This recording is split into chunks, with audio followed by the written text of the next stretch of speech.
In this problem, we are asked to list all the second order linear differential equations from the given 6 options. First of all,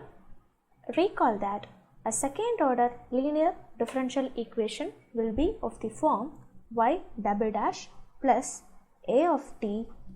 times y dash plus b of t times y is equal to c of t, where a of t, b of t and c of t are the functions of t and its values will be in R, the real numbers, for every values of t belongs to the set R. So let's consider the first option. It says y double dash plus y dash plus 3y square is equal to